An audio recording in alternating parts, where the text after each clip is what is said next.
Assalamualaikum warahmatullahi wabarakatuh.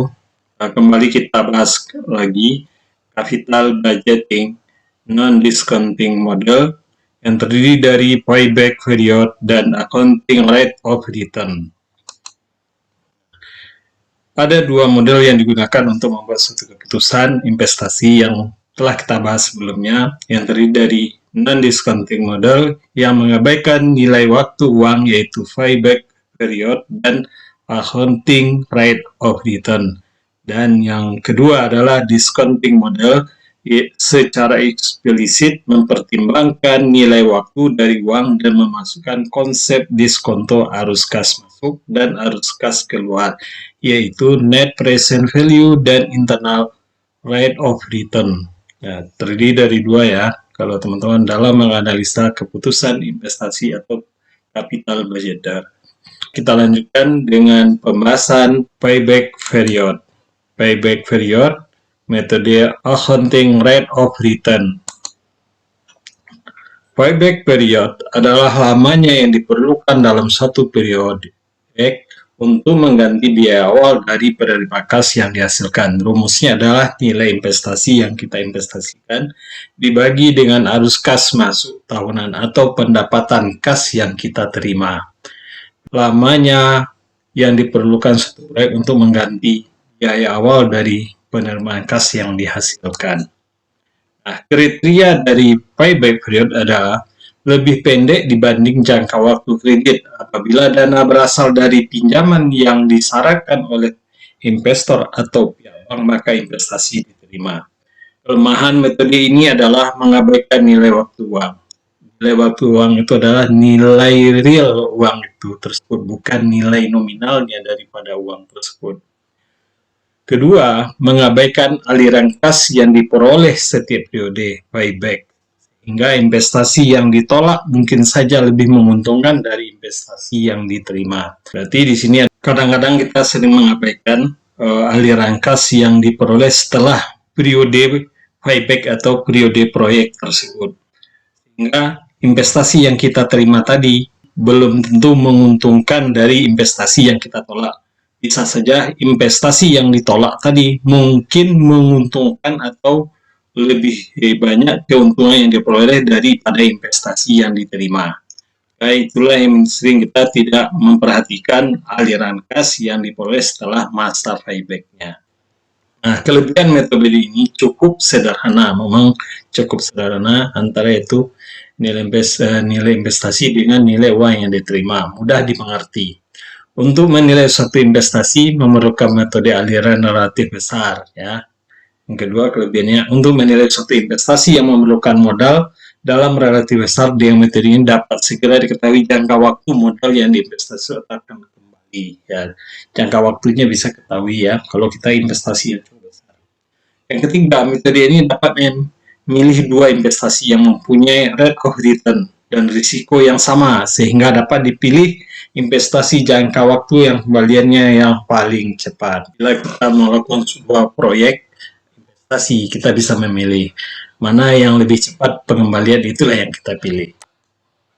Contoh, Tuan A menginvestasikan uang dengan membeli mobil penumpang seharga 72 juta dan memperkirakan dapat penghasilan laba tunai per bulan, laba tunai ya teman-teman ya, laba bersih 1.200.000. Berdasar data tersebut dapat diperkirakan payback periodnya adalah 72 juta dibagi 1.200.000 dapat 60 bulan. Dari hasil tersebut bahwa investasi akan kembali dalam jangka 60 bulan. Ya, berarti 60 bulan dibagi 12 bulan ya kira-kira 5 tahunan ya teman-teman ya, 5 tahun lebih. Itu udah bisa kembali investasi 72 juta itu dengan metode yang cukup sederhana sekali. Sedangkan accounting rate of return adalah metode penilaian investasi yang mengukur seberapa besar tingkat keuntungan dari investasi. Dia menilai seberapa besar laba yang kita peroleh setelah pajak. Nah, metode ini menggunakan dasar laba akuntansi, sehingga angka yang digunakan adalah laba setelah pajak, earning after tax, yang dibandingkan dengan rata-rata investasi. Accounting rate of return rumusnya adalah pendapatan setelah pajak dibagi dengan total investasi. EAT atau earning after tax adalah laba setelah pajak, yaitu laba tunai setelah dikurangi depresiasi. Berarti laba yang telah kita kurangi biaya penyusutan. Ya. Investasi berupa penanam modal awal dan investasi rata-rata. Kriteria dari metode ini adalah semakin besar accounting rate of return-nya, semakin baik, semakin besar pengembalian modal yang diinvestasi. Usulan investasi dinilai layak jika rate of return proyek lebih besar dari rate of return yang dikehendaki manajemen. Ya, lebih besar yang diproyek daripada yang kita proyeksikan. Gitu. Kelebihannya, data yang digunakan dapat diambil dari laporan keuangan perusahaan sudah tersedia, yaitu datanya mudah dari laporan keuangan, bisa laporan hasil audit, bisa laporan internal. Pendapatan selama investasi diperhitungkan, yaitu pendapatan yang kita peroleh baik pendapatan yang diterima secara cash maupun pendapatan yang baru tercatat yang masih tertanam dalam berbentuk piutang. Kelemahannya tidak mempertimbangkan nilai waktu uang, dia tidak mempertimbangkan nilai real dari uang tersebut. Nilai uang yang 10.000 sekarang belum tentu sama dengan nilai real 10.000 di 10 tahun yang akan datang. Tidak dapat diterapkan untuk usul investasi yang dilakukan secara bertahap. Dia tidak bisa diberlakukan untuk investasi yang sifatnya secara bertahap. Ya. Dipengaruhi oleh pengguna metode depresiasi. Dia dipengaruhi oleh pengguna metode depresiasi. Bisa metode garis lurus, macam-macam metode depresiasi.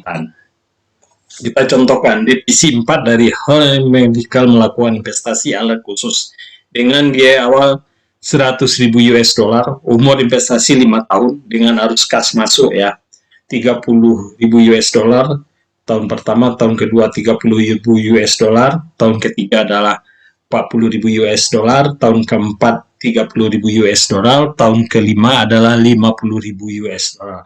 Anggaplah investasi tersebut tidak memiliki nilai sisa. Dia tidak mempunyai nilai residu setelah 5 tahun dan semua pendapatan yang diperoleh dalam 1 tahun tertagih pada tahun tersebut. Semua pendapatan itu tertagih, tidak ada yang terhutang.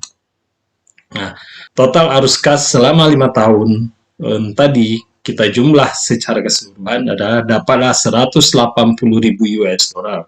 Hal ini berarti arus kas rata-rata ada 36.000 US dollar adalah 180.000 US dollar dibagi 5. Penyusutan rata-rata adalah 20.000 US dollar. Adalah dari investasi 100.000 US dollar dibagi 5 tahun. Laba bersih rata-rata adalah 16.000 US dollar. Berarti penyusutan 36.000 US dollar dikurang 20.000 US dollar. Berarti dapatlah laba bersih rata-rata 16.000 US dollar. Dengan menggunakan laba rata-rata dan investasi awal diperoleh tingkat pengembalian investasinya 16% ya. Itu 16.000 US dollar, 16.000 dibagi 100.000 US dollar dapat 16%. Nah, jika investasi rata digunakan sebagai pengganti investasi awal, maka tingkat pengembalian investasi 16.000 US dollar dibagi 50.000 US dollar dapat 32% tingkat pengembaliannya. Sampai di sini pembahasan kita tentang capital budgeting non-discount model, yaitu payback period dan accounting rate of return. Mudah-mudahan materi ini bermanfaat bagi jurusan akuntansi manajemen, jurusan manajemen. Tapi jangan lupa ya teman-teman, like, subscribe, bunyikan loncengnya. Thank you for watching.